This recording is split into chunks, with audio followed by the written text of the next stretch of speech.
Ribs cooked in the solar oven are so delicious. They get really super tender and juicy, and they're really, really good with these Asian flavors.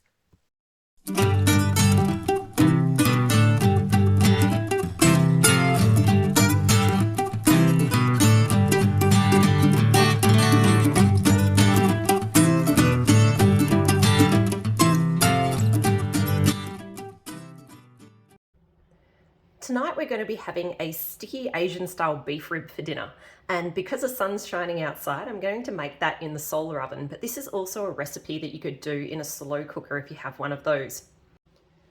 To make this recipe, it's as simple as mixing a bunch of ingredients together to make a bit of a sauce. You then pop your beef ribs in there, and then that goes into either your slow cooker or your solar oven. Making our sauce is super easy. The first thing I'm going to pop in is some of this Thai seasoning, cold blended paste, which is really just frozen herbs. So equally you could use lemongrass, ginger, coriander and chili that's fresh and add that into your sauce. But using this frozen mix is a bit of a quick hack. The next thing we're going to add is some soy sauce, then a bit of salt and pepper. And here I have some of our honey, and this is some honey that we harvested last week from our bees. When I'm making this, I like to make it directly into the pan that I'm going to be cooking it in. And that way we're not having to transfer ingredients around and dirty up dishes. So first of all I'm going to do is put in a bit of a squeeze of our frozen herbs. And again, you can use fresh if you've got some. Then I'm going to pop in some of my soy sauce. Just a good dollop of that. And then a bit of a crack of our sea salt, and any salt will do. You don't need too much salt because of course you're adding soy sauce, which is already quite salty. Pepper is important though, so let's get this pepper open and let's crack in some of this pepper.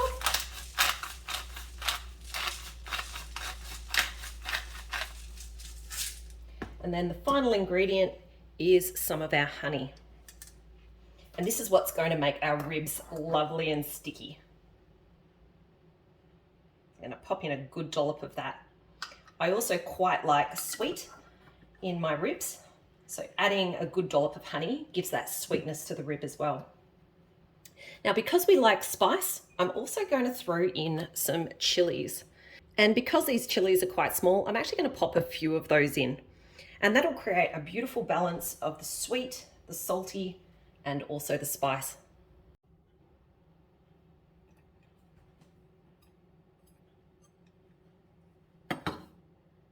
Once you have all your ingredients in your pan, I like to add in a little bit of water. And that's just so that we've got enough to make a bit of a broth for the bottom of your dish. And then we just give it a bit of a stir. Once you've mixed together all those ingredients, you want to give this a bit of a taste, and that's just to make sure you have got that sweet, salty and spicy balance right for your personal taste. So I'm just going to dip my finger in there. Of course you could use a spoon, and yeah, that tastes absolutely perfect. If anything was a bit out of balance, at this point you'd add a little bit more soy if it needs a bit more salt, a bit more honey if it needs a bit more sweet, or a bit more chili if you want a bit more spice. The next thing I'm going to do is add my ribs into this sauce that we've just made. And today we're going to use a beef short rib because beef short ribs are beautiful and meaty.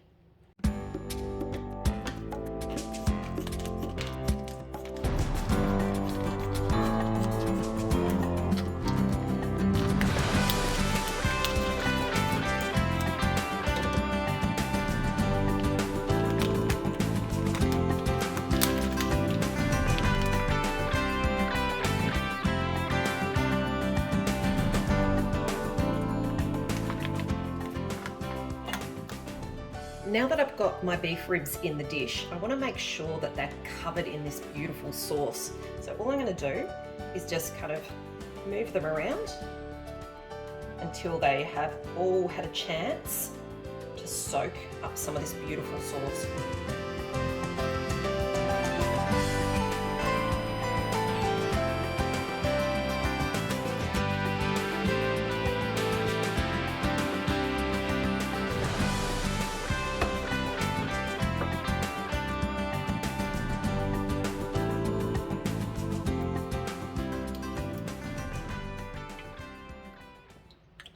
Now that our beef ribs are all smothered in that beautiful sauce, we can go and pop this in the solar oven. And as I mentioned earlier, if you don't have a solar oven, this also goes wonderfully in a slow cooker. We have a fair bit of wind around here today, and I'm a little bit worried if I pop it on there that it might actually blow over. So my solar cooker is down here on the ground. Let's pop in our ribs.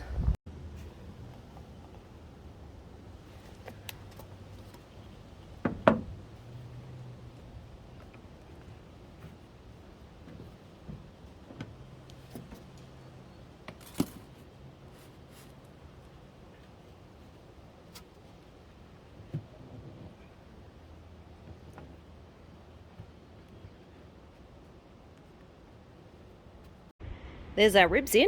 Let's check our starting temperature on the thermometer. So we can get you in there. And I can see we're sitting on about 120 degrees Celsius at the moment. I did just have the back open, so I expect that's going to heat up pretty quickly now that it's sealed up again. Let's have a bit of a look at how this meat's going. Now, I will say we've got a little bit of cloud around today, so I'm not getting as high a temperature as I often get here in the solar oven, but it is sitting around 110, 120. And most importantly, what I can see is that the meat in here is bubbling.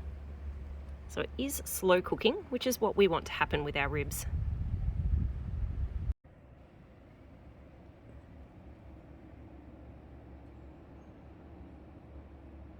The wind's died down a bit, so I'm back to cooking in my normal spot on top of the wine barrel, which is a good thing because we're moving into the afternoon now, and being in a valley, I do tend to lose the sunlight. So you can probably see here, the house will start shading this area pretty soon. So this gives me a little bit of lift to be able to catch those last bits of sun. Now, the reason I've come out just now is because I need to add a couple more ingredients in here at this stage. What I'm going to do is add in some onions and some kale. Now, I am going to try and do this quickly because I don't want to lose too much heat out of the solar oven.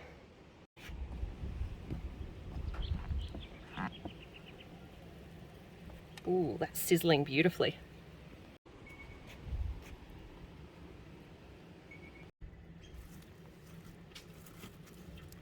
I'm just going to poke those onions down so that they get into that broth.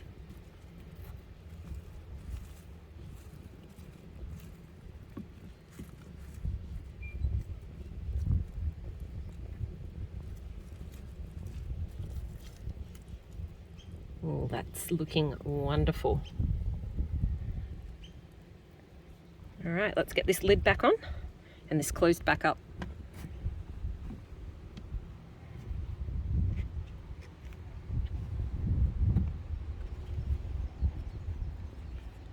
And that will now just keep cooking until it's dinner time.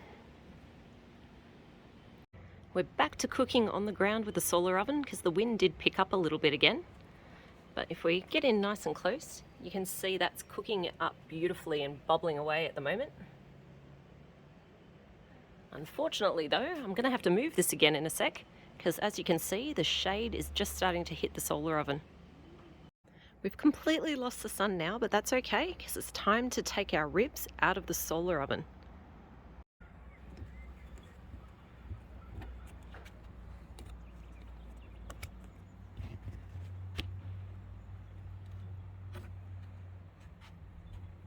Ooh, that's hot.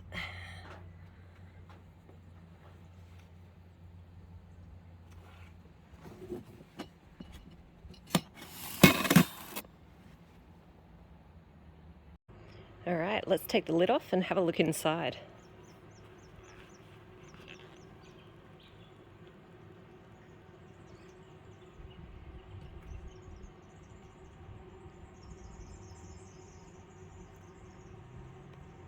Doesn't that just look delicious? I'm going to take this inside now and serve this up over a bit of plain rice, because all those wonderful ingredients that we put in at the start make a lovely broth that soaks into plain rice, and it really doesn't need anything more than that.